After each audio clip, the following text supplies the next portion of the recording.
The Talk Station presents Faith Matters, a look at contemporary stories and issues from a faith perspective.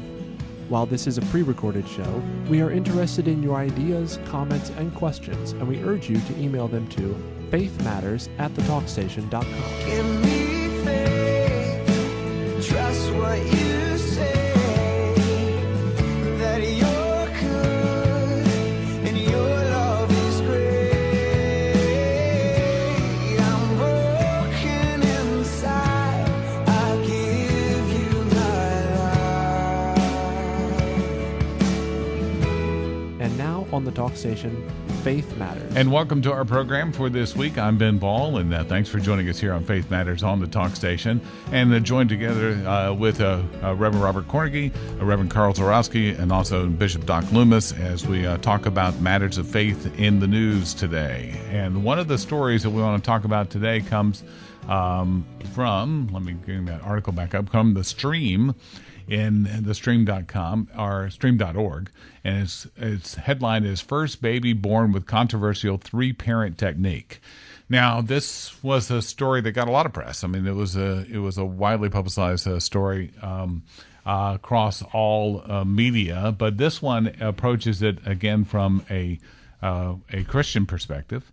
And the opening paragraph says, "The technique to make three-parent babies was voted into law by British Parliament in February of 2015, but it wasn't a three-parent baby born in the UK that made an ethical splash heard around the world. It was a baby boy born to a Jordanian couple treated in Mexico by a team of U.S. doctors.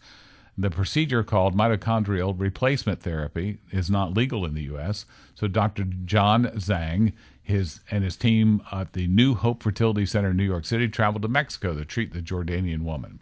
Now, Doc, I know you looked at this as well. Can you explain a little bit of this procedure, how this works for us? Do you know? Can you? I mean, I could read a few hours short of that biology and human anatomy degree, but sure. It's basically altering the human genome. It's a boundary that has not been crossed before. And it's done by taking the nucleus from one mother and embedding it in the cell wall or the egg wall of another, and then having it fertilized by the father. That's just one way it's done. There's a couple ways it's done. But the good news about this article is that if Donald Trump is elected president, he will bring genetic engineering back to the United States from Mexico. Back from Mexico. Yeah, absolutely. Okay. So, all right. There'll be a door in the wall that they can come through. But only a gene-sized door. Gene-sized door. I got you. No, we've gotten off track already. It's just 2 minutes into the show. Look, by the time people are listening to this, there's been a hurricane or a tropical depression or a tropical storm or a windy day, and everybody at 8 o'clock on Sunday morning is going to be out in their front yards picking up their patio furniture and looking for their cats.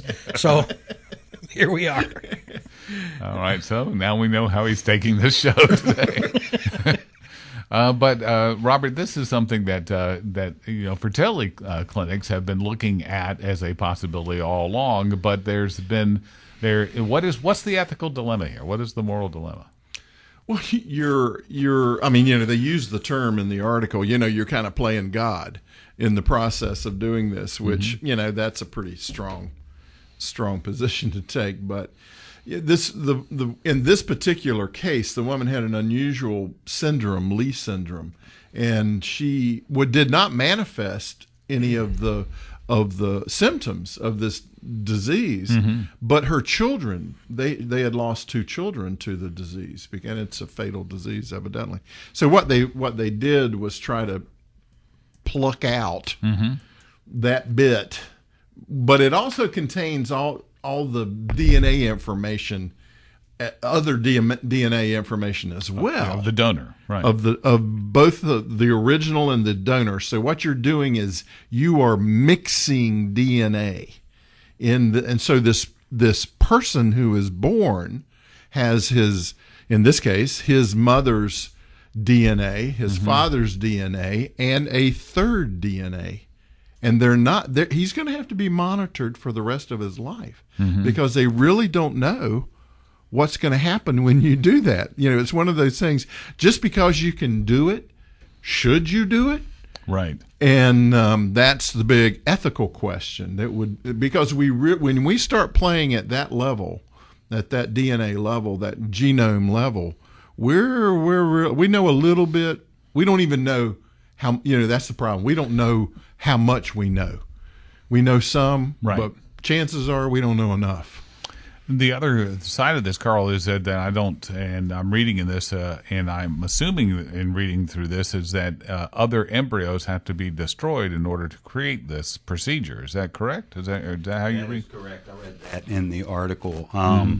Especially in this particular case, only the male embryos were allowed to survive, and any female embryos would be destroyed because they could still carry this disease and pass it on.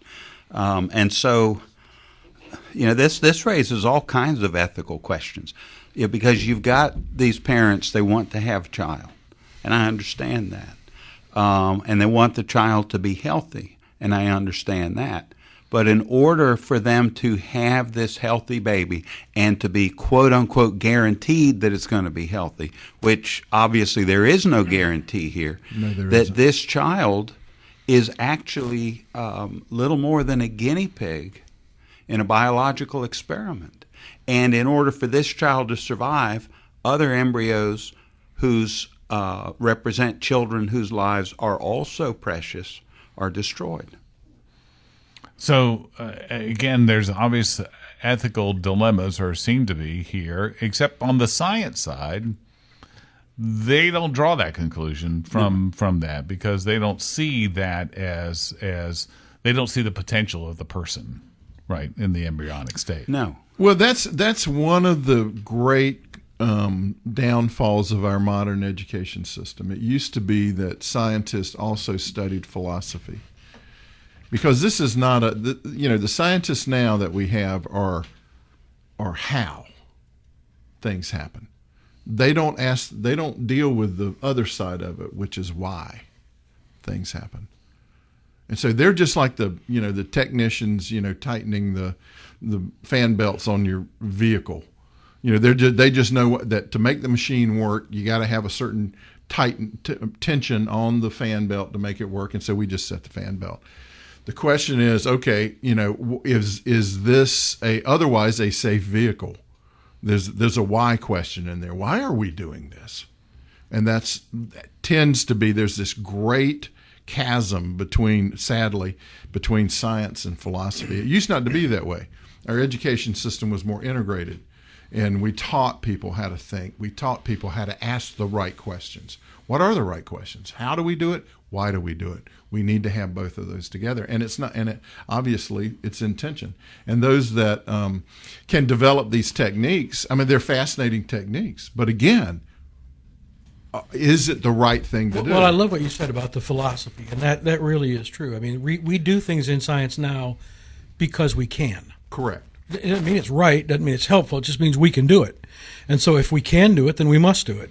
And the Rubicon that this crosses, and the thing that's scary about this is the door that opens into that room called designer babies. Right. Period. End of story. Once you allow yourself to make a decision to genetically alter a human being, I'm not talking about corn, I'm talking about a human being. Once you do that, then you've gone into a place where there's really no reason to say no to anything else. And so now designer babies are next. And sadly, if designer babies, and we will see designer babies probably in our lifetimes, if not our children. And I think once you see that, then you look at, well, what do we do if the design doesn't come out the way we want it? And that's when we have to look at places like Belgium, where infant euthanasia is available and is law. Mm-hmm. And so if my designer baby doesn't come out the way I think he or she or it should, then that's okay, because we've got a euthanasia panel that will say, oh, it didn't work out the right way, we'll just terminate. All right. Or if it comes down to a decision by someone or a group of people who decide that they're going to decide what kind of engineered children you will have. Well, and it presents the same issues as the Aryan race issue. And it presents the same issues that homosexual, quote-unquote, marriage does. When you adopt a child, when you divorce, who gets the child? No one's biologically related to the child. We see it in Correct. adoption, we see it in gay families, and now here we've got basically a child that has two mothers. Legally, this child has two mothers, So, biologically. and who will lay claim? Who gets to lay claim to the kid if there's an issue? Yeah.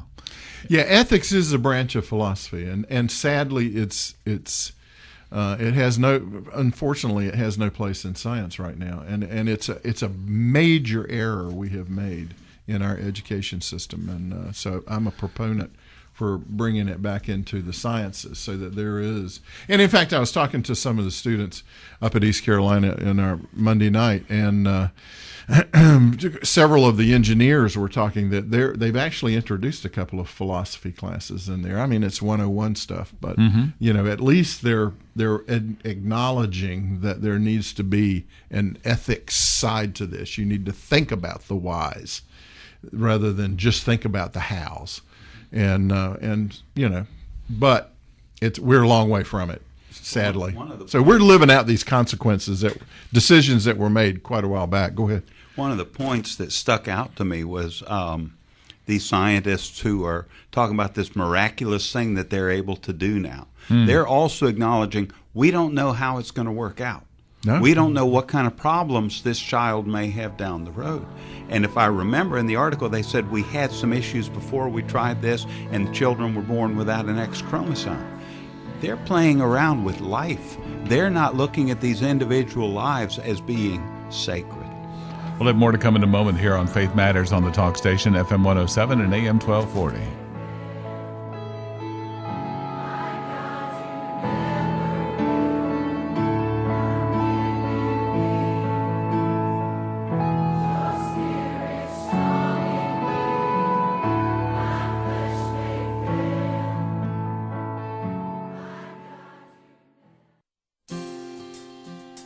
And welcome back to Faith Matters on the Talk Station, FM 107 and AM 1240. And I'm Ben Ball, along with Reverend Karl Zorowski, also Bishop Doc Loomis, and Reverend Robert Cornegy. We're talking about other news articles, and one that comes out from, this comes from RNS, Religion News Service.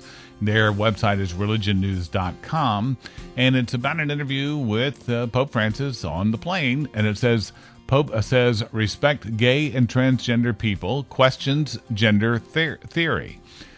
This is from earlier this past week, actually this past Sunday. Pope Francis said on Sunday, October 2nd, that homosexuals and transsexuals should be treated with respect, but that teaching gender theory is unacceptable indoctrination of young people. The quote from him, among several quotes here, is when a person who is gay arrives before Jesus, Jesus certainly will not say, go away because you're homosexual. The Pope made his comments in the latest wide-ranging and freewheeling conversation with reporters aboard the plane returning from a foreign trip. The Pope, who made headlines on his first trip in 2013 when he uttered his now famous phrase, who am I to judge, spoke in answer to a question about a comment he made in Georgia about various threats to marriage.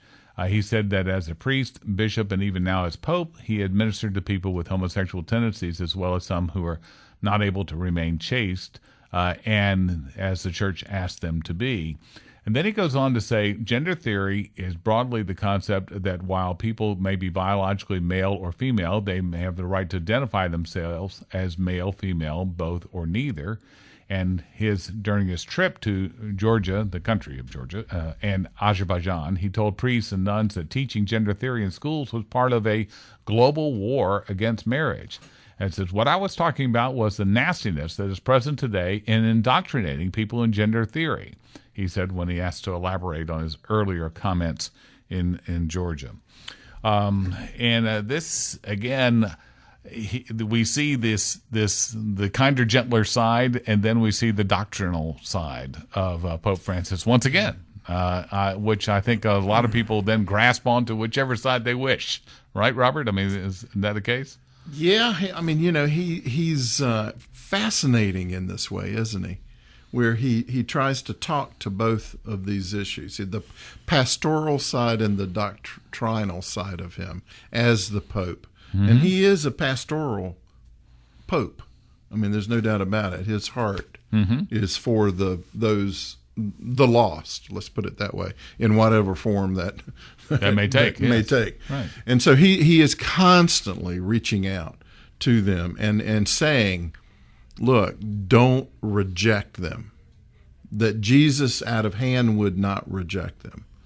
And so that our purpose is, as believers, is to accompany them. That's the word. I don't know if it was a translation thing, right? But to come alongside them as the Paraclete, the Holy Spirit. What the Holy Spirit comes alongside and walks with people and helps them understand, to bridge that gap of why we have these doctrines and these things. And so he's talking on a couple of levels here, and it just confuses the reporters. They're not theologians, and he doesn't use, like Benedict did, he doesn't use the theological language that we would expect from a theologian. He uses Street a language. pastoral language. Yeah. And so it really confuses them. And they tend, like you said, to latch on to the one that is the meme of the week, or the idea of the week. And rather than really what was he saying, they don't listen to really what he's saying. And he's saying a very powerful message. Pastorally, we are to love and draw them to Christ. We are the ambassadors of Christ. We are the peacemakers. And that our efforts should be towards peace always. I think when I read this article and others, if I was a journalist for a major news outlet that had the opportunity to cover Pope Francis and be on his plane, I'd just be sitting there waiting. Please come back. Please come back and touch us. Please come back, because you're going to get something that's worth not only reporting on, but then, Doc, also just worth contemplating, worth pondering. What do you think? Yes, I'm pondering everything he said right now. That's right. The Pope is very personal. Robert, you used the word pastoral, and that's good, because that implies a strong personal bond. Yeah. He tends to want to take issues as he takes people, one at a time, issue by issue, person by person, and I think that makes him a very special kind of Pope. I do have to. I push back a little bit in that he really doesn't. Well, let me say this: he doesn't want to classify people. He doesn't want to say all the LGBTs. He doesn't want to say all the transsexuals. He doesn't want to put them in groups. He wants to talk to them about people, and he says this is probably how Jesus would do it. And yet, I mean, if we're really honest with ourselves and we look at the New Testament, Jesus often put people in groups. He talked about the Pharisees, the moneylenders, the wicked. I mean, these were groups of people. The sly fox. The what? The sly fox. The sly fox, yes, Mr. Herod. So I would say that while the Pope is a wonderful and pastoral man, and I love his willingness to embrace each situation, there are things that are an abomination to God, and there are things that categorically, and even in broad-ranging categories, just do not bless him. Now, what's our response to that? Well, sure, it probably is to walk alongside it, but not in a manner which endorses. And I think this line gets crossed back and forth. It's like watching a skier slalom down a hill. Seems like he's going in a good direction, but sometimes he's on this side of the line, and sometimes he's on this side of the line. That's a great illustration. And it's hard to know where he's going to be at any given time. And that is different than past popes. Mm-hmm. Correct.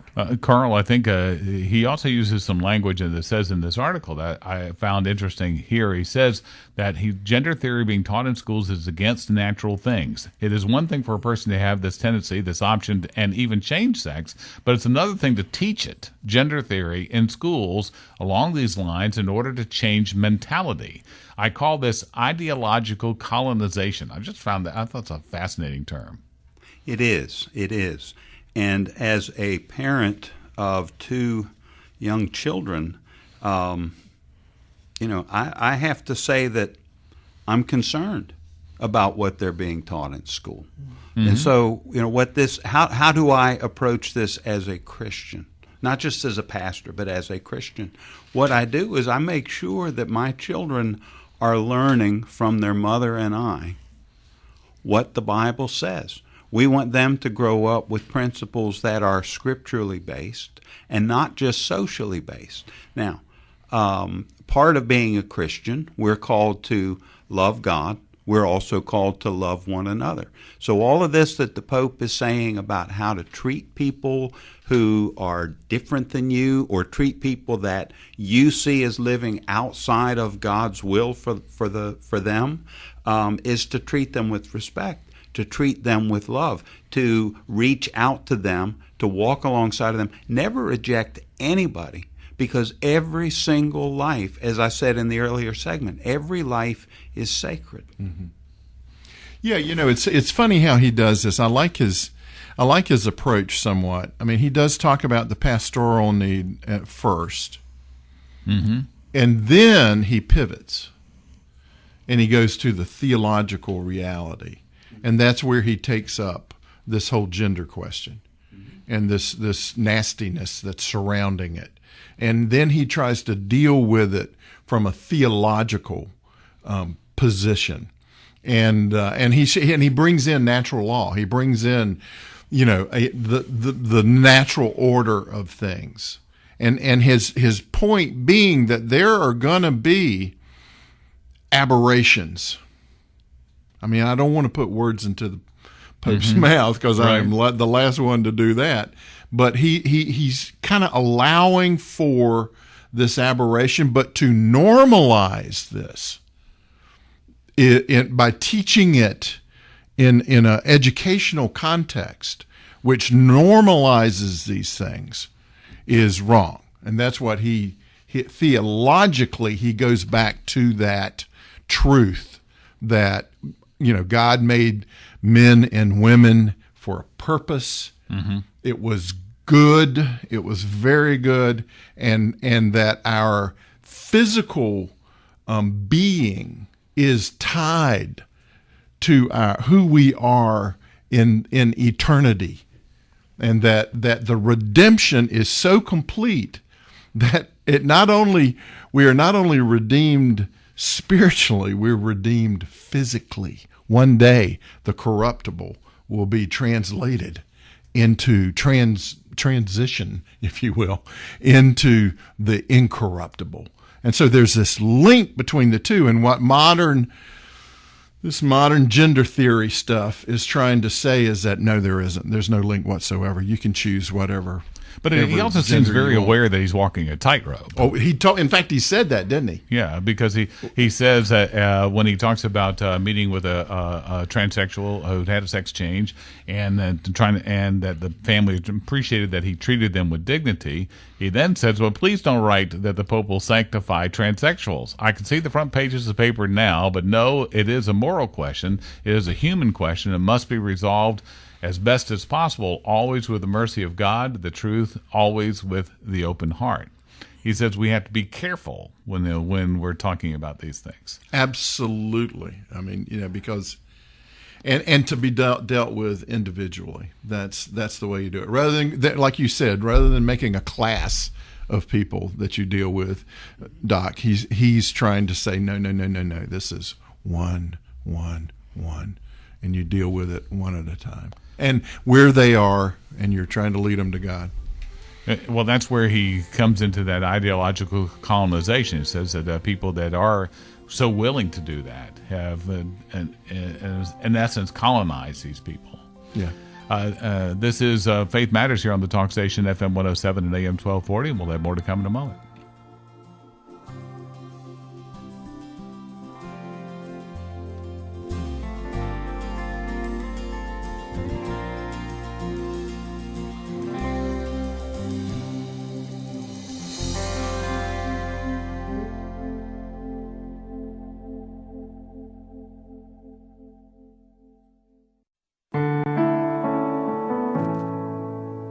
Welcome back here on Faith Matters on the Talk Station, FM 107 and AM 1240. And I'm Ben Ball, along with Reverend Robert Cornegy, Bishop Doc Loomis, and Reverend Karl Zarowski. And let's talk about another topic here today. And this one comes from, it comes from RNS, Religious News Service. And it's entitled, "Are You My Type? The Enneagram Catches On with Christians." Now, I have to admit, I'd never heard of this particular personality test before I saw this article, but I have recently taken one as part of a theological course. So, But it wasn't the Enneagram. yeah, it wasn't this one, no. But it was certainly interesting to see this. The opening of the obviously the writer here, Emily McFerry and Miller, maybe poking a little bit of fun here. So she says it's not a pickup line. At least it wasn't at the pre-conference portion of an event called Why Christian, which was back this past week for its second year at Fourth Presbyterian Church in Chicago. No, this inquiry is actually just a standard part of the Enneagram, an ancient personality typing system that recently has exploded in popularity in Christian circles. Okay, so I'm going to have to ask, had anybody else heard of this? Did you know of this before? Oh, it's in all the Christian circles, Ben. Yes, right. Yeah. I'm just not in those. You're just not in the right I'm circle. in the squares, man. apparently. Yeah, we'll there- try to get you into our circle. You can take one at the entrance of the corn maze right down the street. Ben, maybe we're out because we're Methodists. I Yeah, don't know. that's it. That's it. Well, you would think it would be in that circle. I'm Yeah, sorry. believe me, it's in some Methodist church somewhere. I have no doubt. It's again Ian Morgan Crone who co-led the Enneagram conference on Thursday with Susan Stabile, called it disruptive spiritual technology. But it may not be as modern as it sounds or as alien to the faith as some might fear. In fact, some trace the Enneagram to a 4th century Christian monk and ascetic named Evagrius, who teaching later influenced the formation of the 7 deadly sins, according to these folks who led this. So, Karl, you told me before that we got started with this one that you actually found this personality test and took it. Well, what was it like? I mean, was it long? Is it a... No, it wasn't long. It was I think there were about 14 pages, online pages. No, of about 6 or 7 questions each. So it really didn't take more than about 5 or 10 minutes to take the test. Mm-hmm. And I got the results, and the results were that I'm a 4. What does that mean? Well, what that What's means? your number? Number 4? Yeah, I'm a 4. He's an individualist. It means I'm an individualist. And my secondary trait is that I'm a helper. Having been a creative artist type for most of my life, I can see where I'm an individualist. I've always liked helping people. I think that's one of the things that I do best as a pastor is the shepherding aspect of being a pastor. But the test also said that I could omit my lowest trait, whatever I scored the lowest on. And what I scored there on was a peacemaker. All right? As a pastor, I have to do a lot of that. Also, as an adult child of an alcoholic, that's a very big trait for me, is being a peacemaker, keeping the peace. And so I didn't put I don't have a lot of faith in this personality Enneagram test. No. Robert, it sounds, I think, to a lot of people, and I think this is one of the criticisms, it sounds like horoscopes. Exactly. That's what I was thinking when you were going through that litany. It was like, yeah.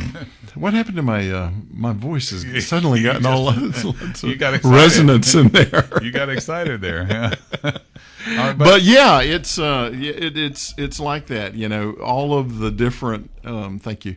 All of the different characteristics. You can kind of. It's kind of like living your life by Chinese fortune cookies.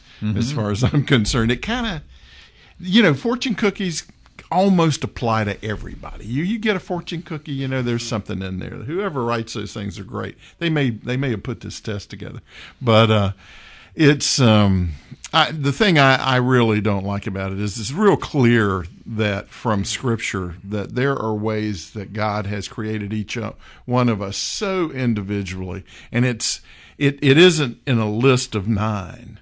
There aren't just 9 different ways. I think the gifts they're depending on who's counting, they're 25 or 23 or something like that.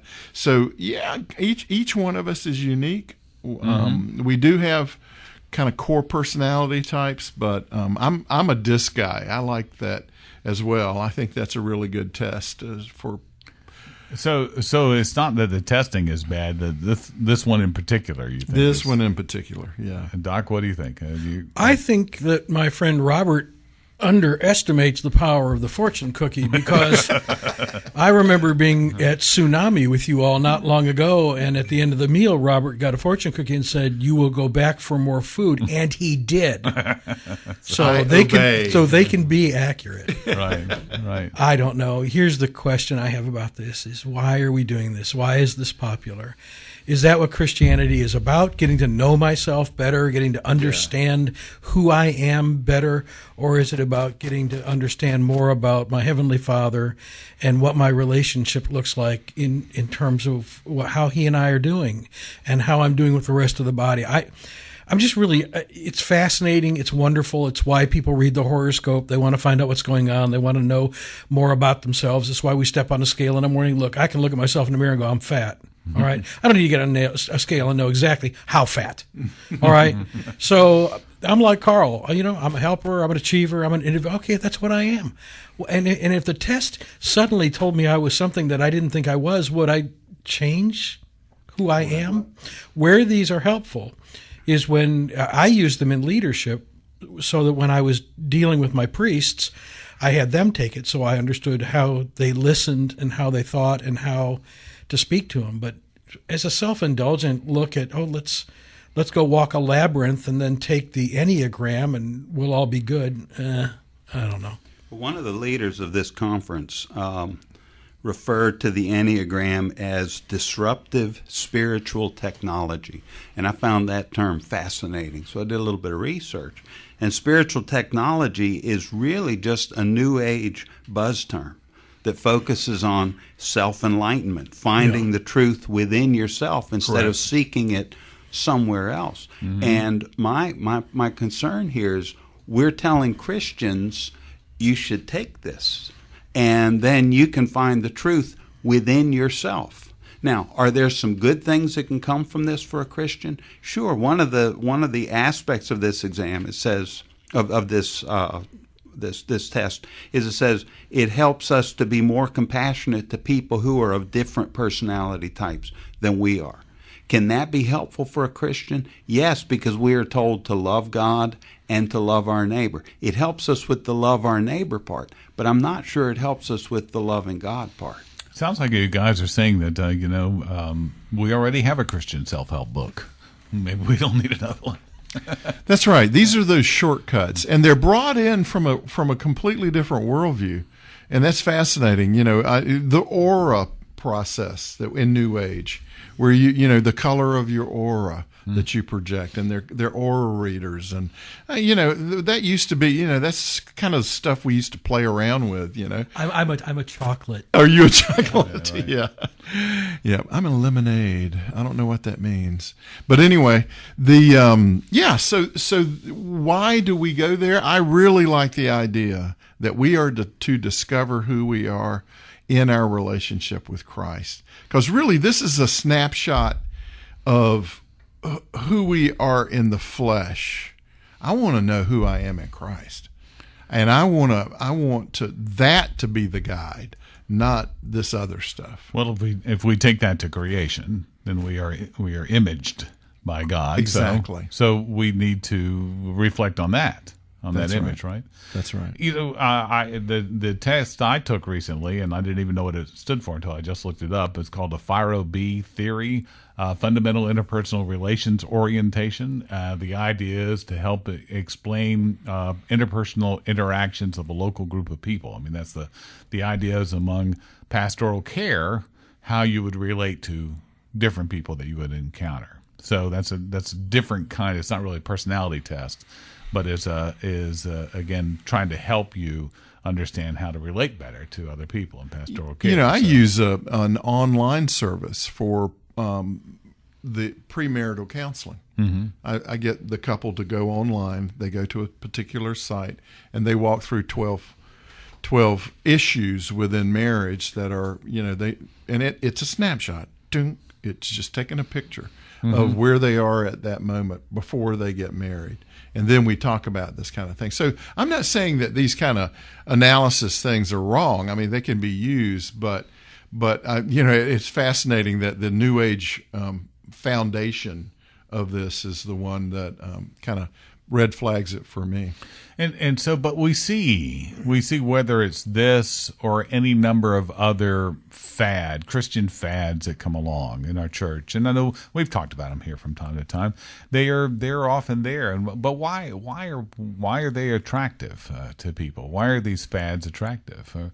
Is it because they're not satisfied with the answers they get on Sunday morning? It's because it's easy. This stuff is easy. Walking It's a the low-hanging labyrinth fruit, is huh? easy. Taking a personality test is easy.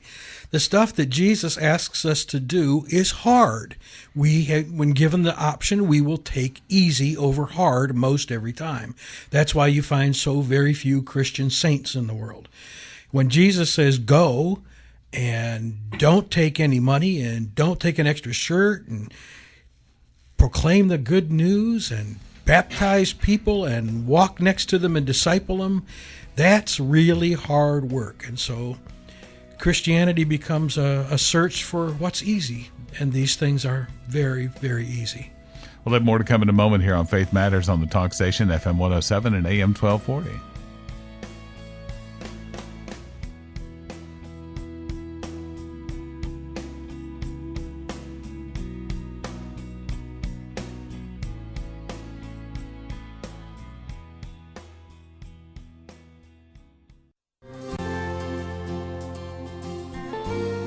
And welcome back to Faith Matters on the Talk Station, FM 107 and AM 1240. And I'm Ben Ball, along with Bishop Doc Loomis and Reverend Karl Zarowski and Reverend Robert Cornegie. And we're talking about, I almost left you, just Bob over there. And our final segment here is a very different kind of subject, but it comes from a website called LifeSite News. And the headline is, "Shunned for Supporting Natural Marriage, Former Mozilla CEO is Back with a New Browser." And this is the former CEO of Mozilla has released a new internet browser called Brave. Brendan Eich, the creator of JavaScript, continues to lead the technological revolution with Brave, an innovative concept in internet browsers. After blowing away the competition, read Microsoft's Internet Explorer, with the internet browser Firefox, Eich has come up with Brave, a nearly ad-free, lightning-fast browser. But this is not really the story here, because the story is about how it goes on to say, a tech legend for its JavaScript and Firefox contributions, Eich was betrayed by his contemporaries and forced out of business as CEO of Mozilla, the company behind Firefox, because he supported natural marriage. When it was revealed in 2014 that Eich donated $1,000 to California's Proposition 8 ballot proposal, which defined marriage as a union of one man and one woman, he was blackballed, even though Proposition 8 was supported by a majority of Californians and easily passed in 2008. He was publicly shamed because he believed in natural marriage and family. He is openly called a racist, Nazi, and inhumane.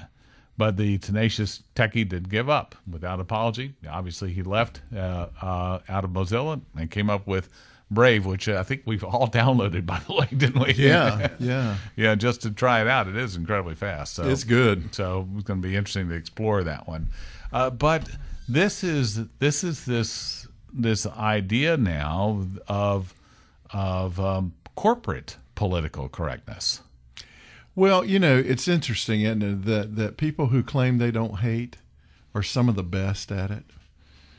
We're pretty good here, yeah. It's amazing. These are the people, the whole Proposition 8 was all about marriage. And so, they claimed he was a hater. And so because he was a hater, because he was for natural marriage, therefore they could hate him and call him all kinds of hateful things. It's just such a paradox.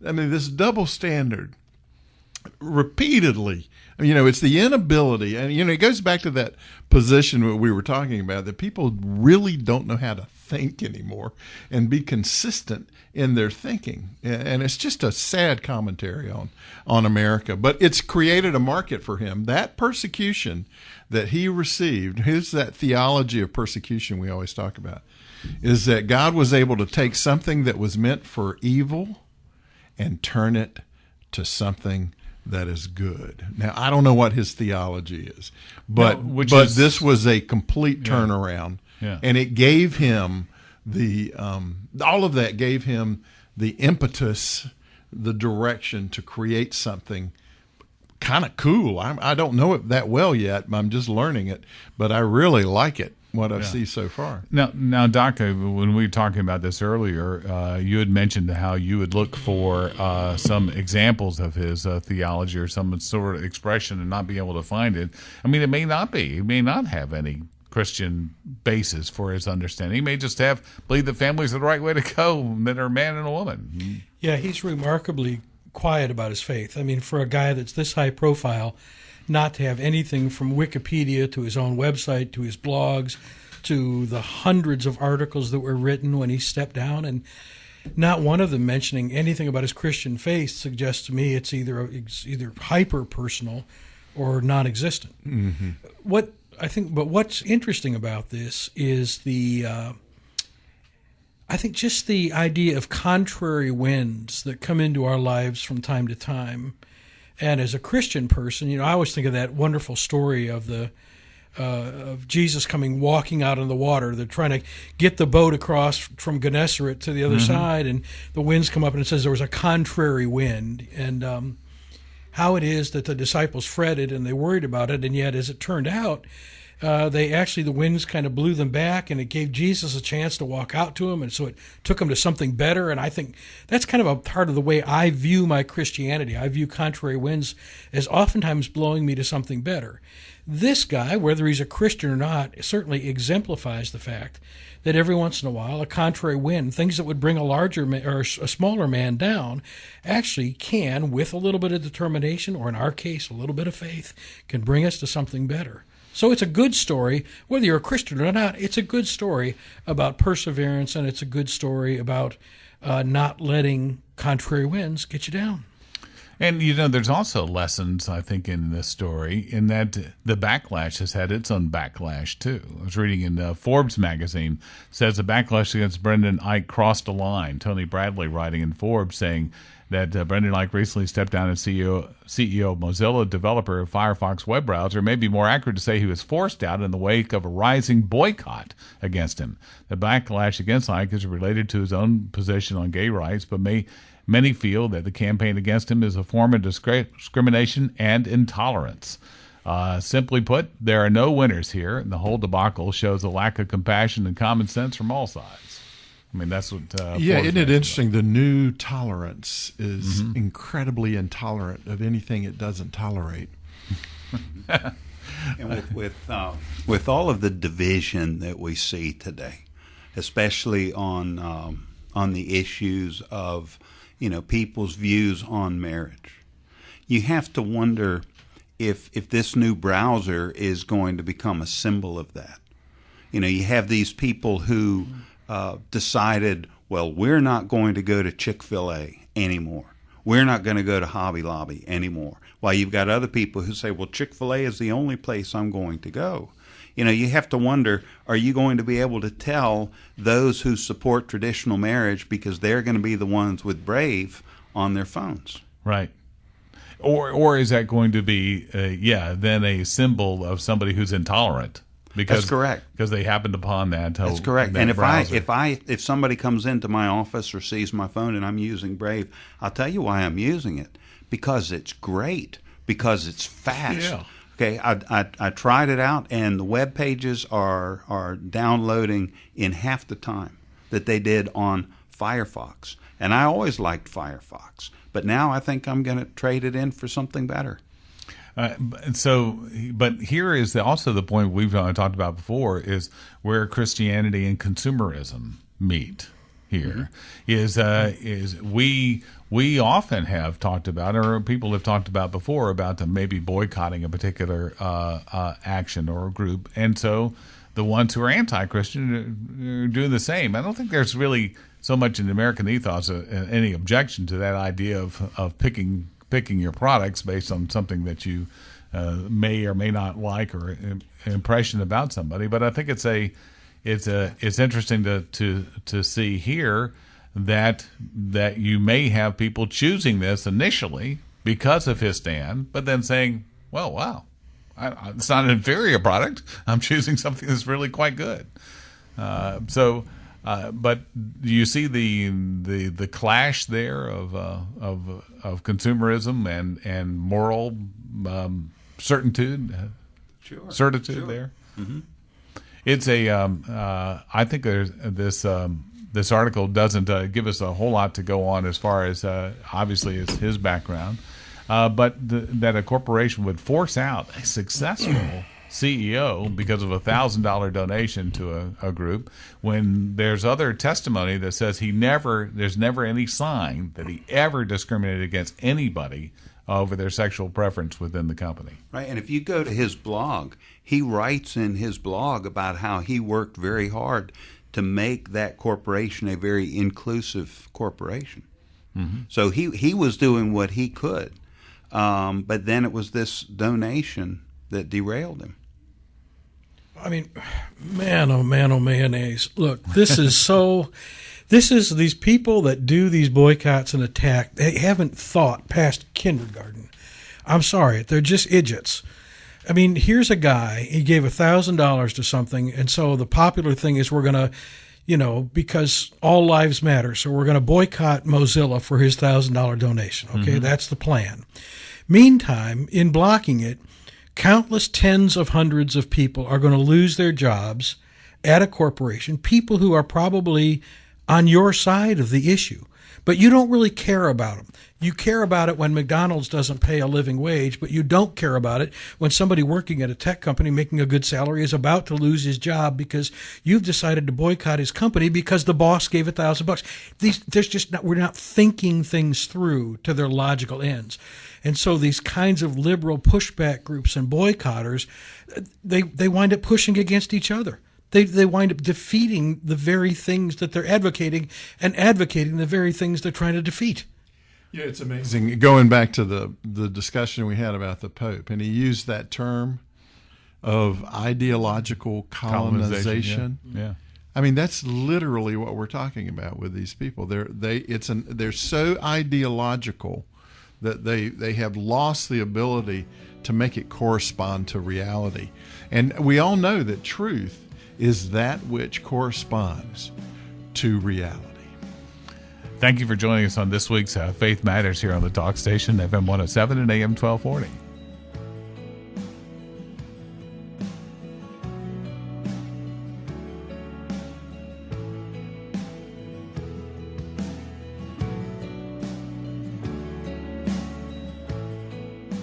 Thank you for joining us for Faith Matters. Email your comments, questions, and suggestions to faithmatters@thetalkstation.com. Give me faith, trust what you say, that you're good and your love is great. I'm broken inside, I give you my life.